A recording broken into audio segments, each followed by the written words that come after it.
So we are going to take a quick glimpse at the gameplay and show you guys exactly how Crusader Kings plays. Take it away. Sure. All right, so we're in a situation now. I'm in control of the House of Normandy, so this is like the English dynasty in this game. And I'm just going to show you a quick round of play. The game is played in 3 eras. A full game is 3 eras, and each era has 3 rounds, and in each round you play 2 cards. So basically what I'll do now is just to demonstrate quickly how a round is played. Of course, this is set up now for 4 players. There is the House of Capet, the French dynasty, the Salian dynasty, which are the Germans, Casa d'Altavilla, which are the Italians. But I will just focus on the English for this turn. So, for a full era, you draw 8 cards. Each player draws 8 cards, and then 6 of which will be played. And in each round, you select 2 cards to play. And you do this in secret from the other players. There is a bit of fog of war where you don't really know what the other players will be doing. So in this case, I have chosen in secret 2 cards that I will be wanting to use for this round. So I'll put them face down in front of me just to sort of lock it down. The top card is the one I'll be playing first, and then the second one I'll be playing after.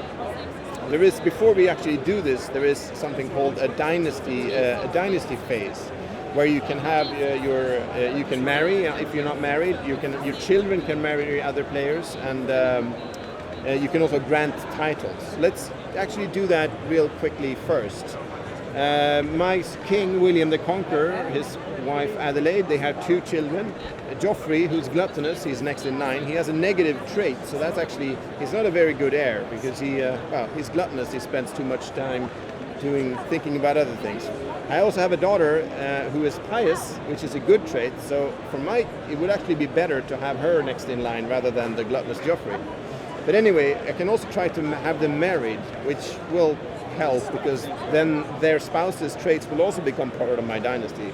So I will find a suitable spouse for Joffrey the Gluttonous. Maybe Adela the Honest in Wales could be someone to go for. I think I'll do that. I will spend 1 gold to get an extra draw, because to do this I need to make a trait check. That means you actually draw a random trait token from this bag.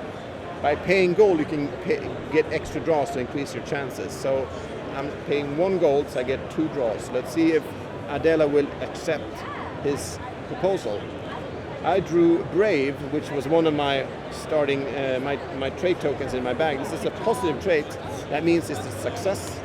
I had 4 tokens, 2 red, 2 green, so I had a 50-50 chance, 75% chance, since I had the extra draw, which I didn't need.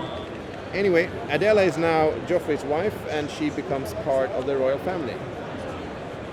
And this is important, because if my king would die, Joffrey will be king, but now his wife's trait will also become part of the dynasty, which is good for me. All right, so now the dynasty phase is over, and it's time to play a round. So all the players around the table will choose the 2 cards, place them face down, with the top card to play first. And then 1 card is revealed at a time. So I'll start by revealing my first top card. And it's a Mobilize Invade card. It looks like this.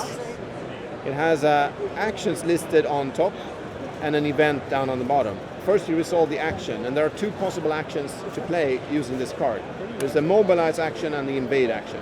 And before I can invade, I need to mobilize. I'll go with the Mobilize action. And that means actually placing armies. You raise armies in the field. So I'm going to raise 1 army in Normandy, and I'm going to raise another army here in Mercia. So I have I can raise up to 4 armies with a single action. So with this action, I now have 2 armies in the field.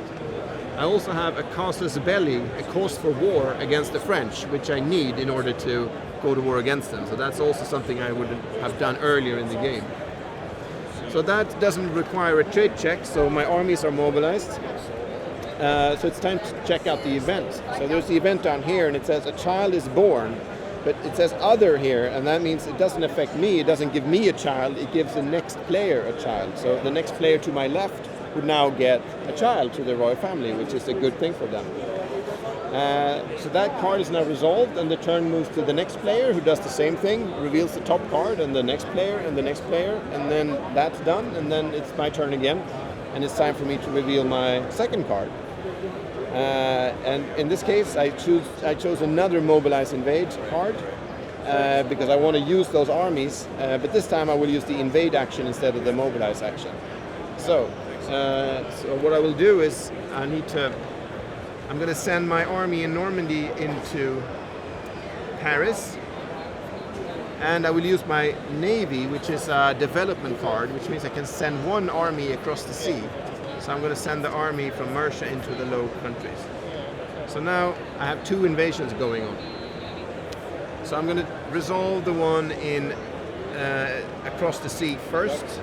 There are no defenses in the Low Countries, so it's a fairly easy target. I only need one success, so let's see if I make it or not. So I need to draw. I drew Brave again. Another green trait. That means the invasion is a success. I invade the Low Countries. I place another one of these knights here to indicate that this is now under my control. And I can choose whether to leave my army in Mercia or move them to the Low Countries, and I'm going to place them here. So that was good for me. And then it's time for the other invasion into Paris. This is a bit trickier because Paris has a castle, and the castle requires me to draw two successes, not just one. So that's going to be harder. So in order to improve my chances, I will pay 1 gold to get an extra draw. However, the French can pay more to negate my extra draws. It costs them a bit more, but if they have a lot of gold, they can basically, I'm paying mercenaries and they can pay the mercenaries more. So let's say they did that and I don't get that extra draw. So now I only have those two draws to get the green. I need 2. Pious, that's good. So 1 success and 1 more. Brave. I got lucky because I basically had 2 green and 2 red, and I got both of the green. That means I also invade Paris and also take that castle, which is good because that means I can now use that castle for myself.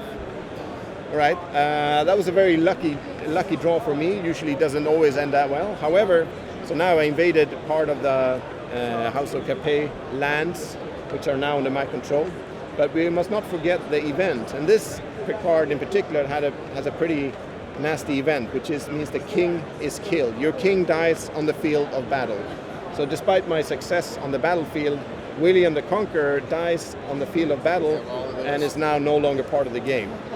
His wife Adelaide also goes off the board. She's still alive but no longer part of the game. And my gluttonous son Geoffrey becomes king. His honest wife Adela becomes queen, and their traits, the gluttonous and the honest trait, now go into my trait bag, which means my trait bag is now different, so that affects everything else I want to do in the game. And Geoffrey's sister Alice becomes sibling number 1. She can still inherit, and she can also cause some trouble because siblings do that. And now the family situation is changed because of the event that killed the king. And of course, I played this card willingly, which was a risk that I knew that when I played this, my king would die. But that can certainly sometimes be a wise choice. If your king is pretty old, if you have a good heir, it can be not so bad for you to kill a king and lose the king and have a new one. And also, I needed to play this card because I wanted to do the invasion. So I have to sort of weigh, okay, I really want to invade France, but it will mean my king dies. But then you can make that determination. You have to sort of weigh the good with the bad and say, okay, I'm going to do it anyway because the pros outweigh the cons, basically. So those are the kind of deliberations you'll have to do when playing these action cards. All right, so now all the other players will do the same thing, play their second card, and once that's done, the round is over. 1 round of play is over. And then you play continues with another dynasty phase and another plotting phase where you choose new cards and so on. And that's how the game unfolds as you play. So for this round, you only took war actions. Right. But there are many other actions. Exactly. That was just an example of how war works. In a simple example, there's more to it, but that's the basics. But then you also have a range of different actions that you can do. With the realm card, you can build castles and you can develop your realm with these development cards. Like you can get a navy, for example, if you didn't already have one. You can add counselors. There is the Intrigue card, which lets you plot. You can incite unrest. You can murder characters, other people's heirs, for example, or even kings. There is you can bribe the counselors of other players, and a lot more with the Intrigue card. And there's a war card that we already talked about. There's a tax card, which you'll need to tax every now and then to get money because that's going to be needed. And then you have the crusade cards, because every once per era you need to crusade. You need to draw the crusade card, because that's your holy duty to send someone on the crusade, and that can also be a tricky proposition. It can be some winnings there, but it can also cost anyone your life, the one who you send, like your own king or your son or someone else. So you have a wide choice of actions to take, and each action card has a unique event that will trigger when you play it. And those events cause all kinds of stories to play out. And if you want to read some specific examples of the craziness that can happen in this game, check out our review over on TechRaptor.net.